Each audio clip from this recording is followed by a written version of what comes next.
अगर मैं ये सोचता मैं इतने बड़े गुरु का बेटा इनके घर में झाड़ू लगाऊंगा तो मैं कभी नहीं सीख पाता।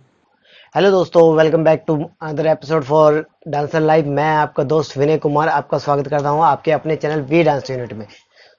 जैसे कि आपने लास्ट एपिसोड में देखा, हम मिले थे सुशांत सर से। सुशांत सर से हमने इतनी बातें करी कि हमारा एपिसोड कुछ लंबा हो गया। हमने सोचा कि इस एपिसोड को 2 पार्ट में डिवाइड कर देते हैं। सो तो जब चलिए मिलते हैं वीडियो के अंदर। ओके,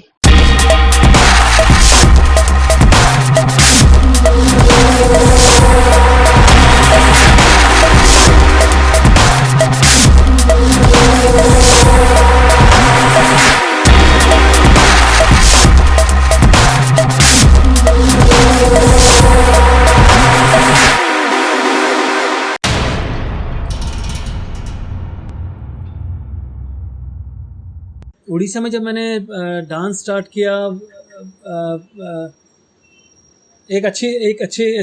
एक वाकया याद है।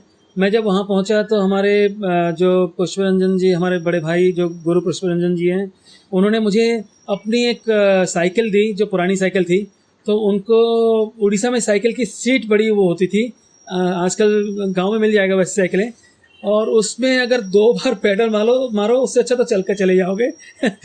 वो साइकिल हम लेके ऐसे पैडल मार के किस तरह चलते थे।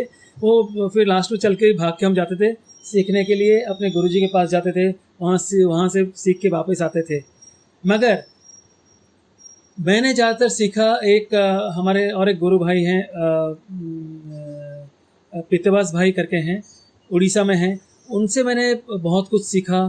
गुरु पुष्परंजन जी हैं जो बड़े भाई हैं, उनसे भी मैंने बहुत कुछ सीखा। बहुत आइटम वगैरह, आइटम मतलब जैसे हम डांस में हम जो एक एक करके, जैसे मंगलाचरण है, स्थाई है, ऐसे कई सारे पल्लवी हैं, अभिनय हैं, मोक्ष, अलग अलग तरीके के हमने सीखे आइटम, उनसे सीखे। तो मैं अपने गुरुजी को, मैं गुरुजी माफ़ करिएगा, मैं आपसे माफ़ी मांगना चाहता हूँ। जो आज कैमरे के आगे वो सच ज़रूर बोलूँगा कि मैं जब कभी मैं आपको बोलता था कि गुरुजी आज मेरा पेट खराब है, वाकई में मेरे पेट खराब कभी नहीं होता था।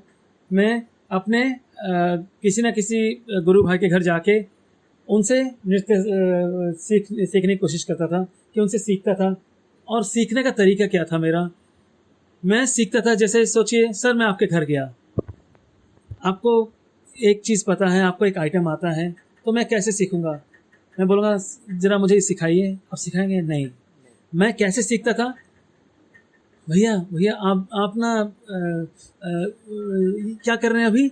अच्छा आप ये झाड़ू लगा रहे हैं? अरे झाड़ू आप क्यों लगा रहे हैं? मुझे दिखिए, मैं झाड़ू लगाता हूँ। मैंने झाड़ू लगाया उनके घर में। भैया क्या, नहीं नहीं भैया जरा ये आइटम कैसे है?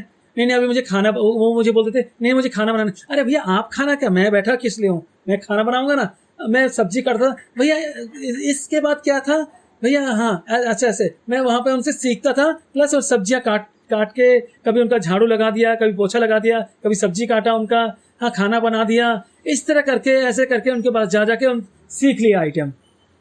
इस तरह करके मैंने जितने भी थे सबसे एक एक करके जाके उनसे, उनके पास जो भी सोचो, आपके पास जो विद्या थी वो मैंने ले ली, उनके पास थी उनसे ले ली, उनके पास थी उनसे ले ली।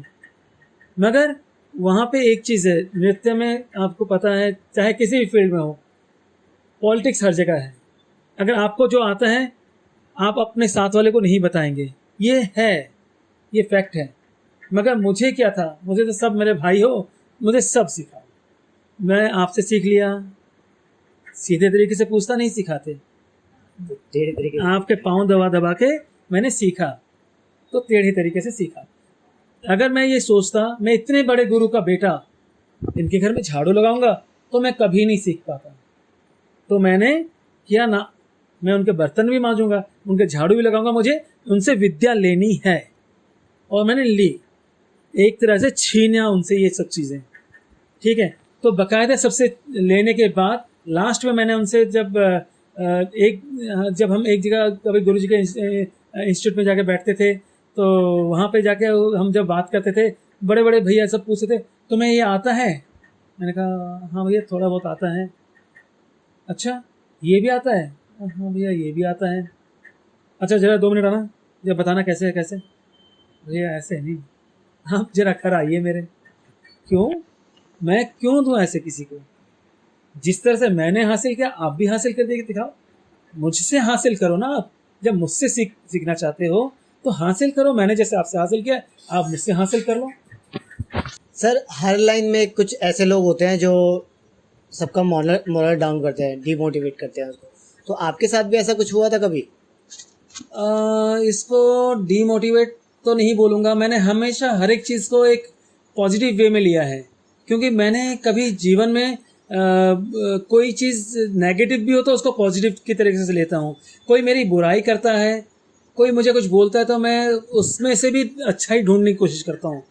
जैसे मुझे एक वाक़या याद है, 1999 की बात बताऊंगा मैं। उस समय एक बहुत बड़ी क्रिटिक्स उन्होंने लिखा था मेरे बारे में पेपर में कि ये लड़का ये अपने फादर का नाम डुबोएगा स्टेज में, ये जो डांस कर रहा है और इसका डांस देख के हम तो बस यही बोलेंगे कि इतने बड़े गुरु का बेटा क्या कर रहा है और अपने फादर का नाम खराब कर रहा है, डुबोएगा। फिर उसको मैंने अगर नेगेटिव लिया होता तो मैं डांस छोड़ चुका होता। मैंने उसको, जो कहते हैं ना कि आप जहर भी दोगे तो प्रसाद की तरह ग्रहण कर लो, और वो जहर भी अमृत बन जाता है। मैंने उसको ग्रहण किया और मैंने उस चैलेंज को एक्सेप्ट किया, और मैंने उस पर मेहनत, मैंने अपने अंदर कमियां ढूंढी और उस पर मेहनत काम करना शुरू कर दिया, मेहनत की। और वही क्रिटिक उन्होंने 2003 में मुझे 4-5 साल लग गए इस चीज़ को प्रूफ करने के लिए कि मैं इतने बड़े गुरु का बेटा ऐसे नहीं हूँ, मैं अच्छा हूँ। मैंने मेहनत की और वही क्रिटिक ने लिखा जी ये हमारे ओडिसी का उभरता हुआ कलाकार है और आने वाला फ्यूचर प्रॉमिस करके लिखा उन्होंने। तो मैं इसको एक गर्व की तरह लेता हूँ कि मैंने अपने को आपको प्रूफ किया है इस जगह पे। जब मेरे फादर थे बहुत नाम था, बहुत मतलब लोग आते थे, पूछते थे, सब कुछ था। उनके जाने के बाद एक कलाकार और उनकी फैमिली की क्या दुर्दशा होती है वो मैं खुद देखा है, क्योंकि मैं खुद भोगी हूँ उसका। मैं बस एक चीज़ चाहूँगा, इस लाइन को अपनाओ, मेहनत करो, मगर इसके ऊपर सबको ध्यान देना है। जो हमारे बड़े बड़े बड़े जो कलाकार हैं उनको भी, और जो आने वाली पीढ़ी है उनके लिए भी।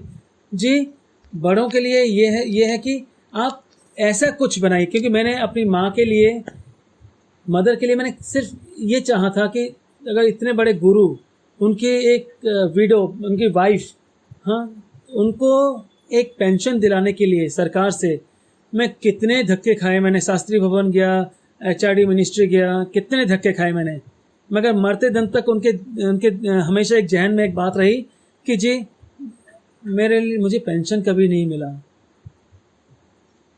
कभी मुझे कोई मतलब जो एक मिलना चाहिए, एक कलाकार, इतने बड़े कलाकार की वाइफ को जो पेंशन मिलना चाहिए, नहीं मिला। और मैं सिर्फ इतने बड़े कलाकार की वाइफ की बात नहीं कर रहा, मैं समाज में जितने भी कलाकार हैं, कोई तो यंग अवस्था में ही उनकी वो क्या कहते हैं, उनकी डेथ हो जाती है। कलाकार के लिए एक सेफ्टी क्या है? कोई सेफ्टी है आपको लगता है? कोई सेफ्टी नहीं है। गवर्नमेंट को कुछ ऐसा रूल लाना चाहिए कि कलाकार अगर इस लाइन को अपनाता है तो उनके लिए भी पेंशन का प्रावधान हो। इनके लिए हमारे बड़े बड़े जो कलाकार लोग हैं जो इसमें नाम कमा चुके हैं, उनको इसको विचार करके सरकार पे सबको मिलके जोर देना पड़ेगा कि हमें हमारी जो कला की फील्ड में हम अपने कलाकारों को कैसे बचा सकें। जो ऐसे नॉर्मल आज के कोरोना वायरस के टाइम पे मैं सारे इतने कलाकार देख चुका हूँ जो सब्जियां बेच रहे हैं। आज की डेट में काम नहीं है, बिल्कुल काम नहीं है किसी के पास, सब्जियां बेच रहे हैं, भूखे मर रहे हैं, सुसाइड कर रहे हैं। क्यों? अगर सरकार हम कलाकारों के लिए सोचती तो ज़रूर। और नेता लोग अगर एक बार आप असेंबली चले जाते हैं तो उनके लिए पेंशन लागू है, कलाकार के लिए नहीं। क्यों? मैं एक क्वेश्चन आप पे छोड़ता हूँ कि कलाकार को अगर आगे बढ़ाना है, कला को अगर आगे बढ़ाना है, अगर लोग इसको अपनाना चाहते हैं तो इसके लिए भी सुविधाएं हों। सरकार को इस पर ध्यान देना चाहिए।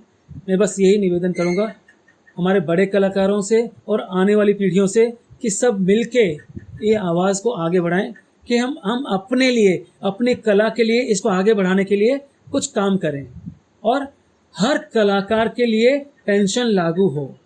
मैं ये चाहूँगा, क्योंकि मेरे फादर के मृत्यु के बाद, डेथ के बाद जो कंडीशन मेरी थी, हम तो किस तरह से भगवान ने दया थी कि मैं जिंदा रह गए, मगर लोग उस अगर सिचुएशन में होते सुइसाइड कर चुके होते, मर चुके होते। तो बस मैं ये कहूँगा कि सरकार को सोचना है इसके ऊपर।